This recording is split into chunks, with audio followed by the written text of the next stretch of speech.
Midway and thinking back of some of the other films. I mean, when you get to play, do you feel like you get all these special effects where you can create basically everything today? Do you feel like you're playing God? I can create worlds. I can create anything. It's not that easy. It's not that easy to be God, trust me. It's super hard work. I mean, people totally estimating how difficult it really is and how much work goes into it, how many people are part of it, and how you have to rely on the goodwill of like artists, you know, who sit behind the box, and how you sometimes for hours and hours have to give them pointers because you have like some sort of a good idea of what is wrong. But I think I was always very nervous about this film because I said this cannot look like very much like visual effects. Even the people will know it's visual effects, but it should you should forget that you're watching visual effects. How many planes are for real what we see in the film?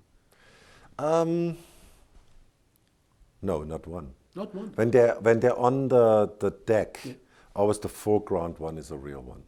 Everything else is like kind of CGI. But the ships were for real. Are they all? Oh no. No. Goodness, what? We built like a third of the Enterprise and maybe 20%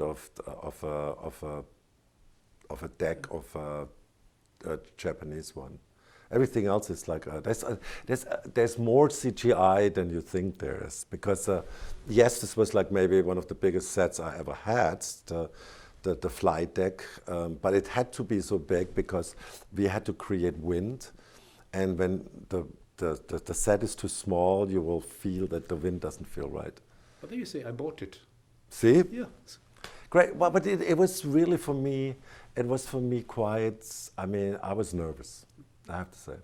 More than the previous films? Yeah, because because what you have naturally with a war movie, it's a different kind of thing. It's like everything is accurate or has to be as accurate as possible, and you have a certain responsibility, and it's just like kind of the fact that if it doesn't look real, your movie will not work, and you feel like kind of you feel like kind of really.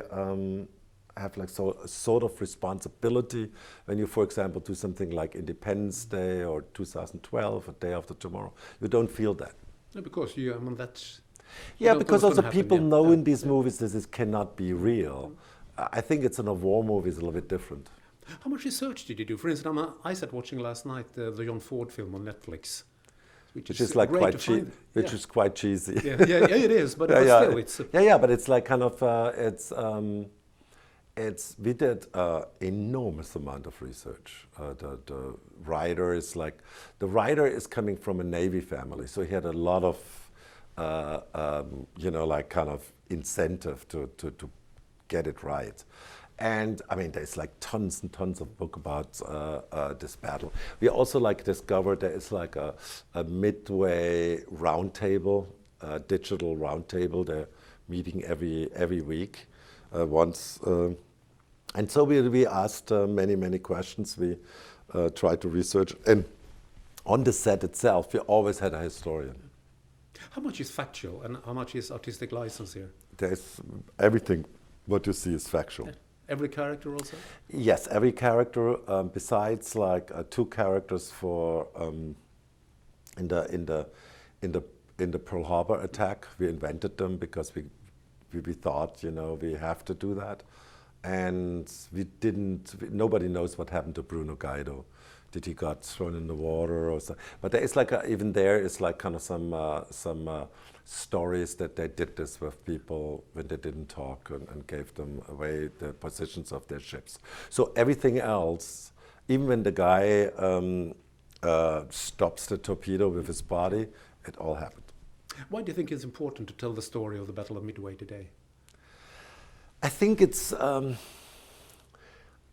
with nationalism rising, with right-wing parties rising, I think it's good to remind people that the Americans once were the underdog. They were not prepared to get into World War II.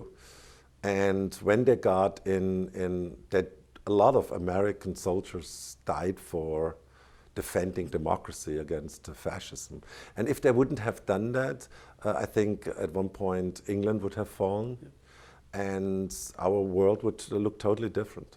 It's interesting because I mean I didn't know much about Midway, so I looked it up and checked it now before I saw the film, see what and realizing the importance of the battle.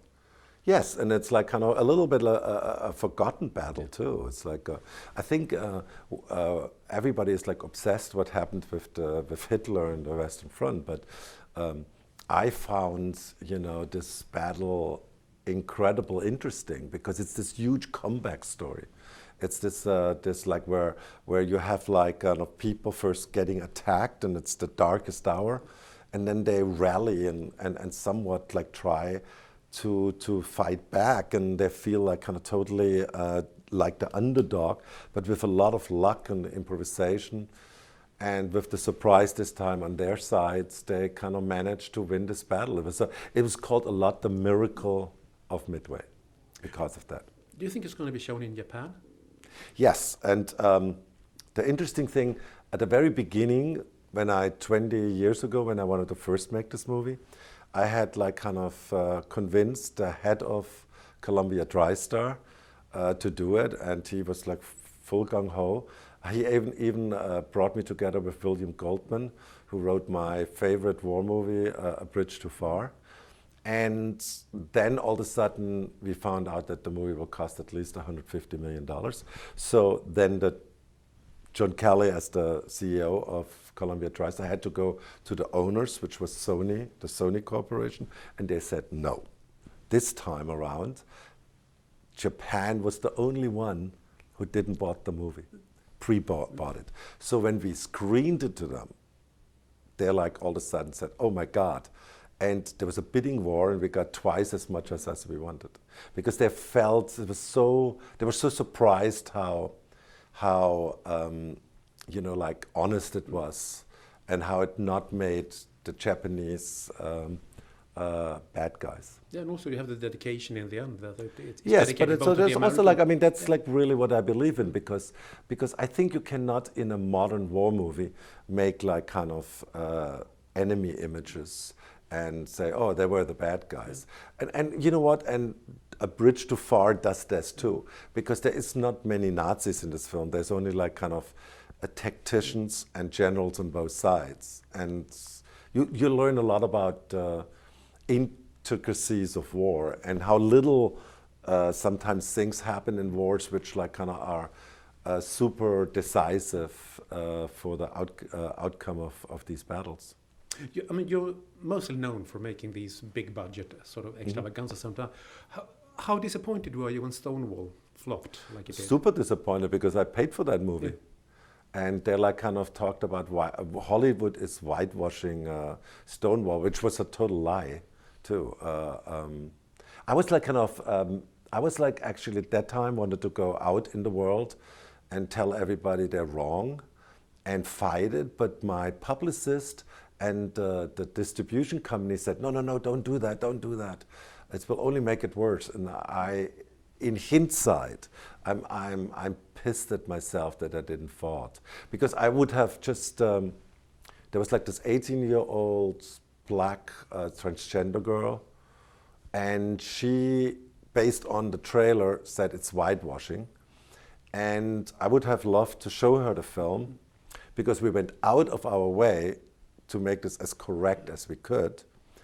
And we like kind of actually put more black people and colored people in this film is actually historically is accurate.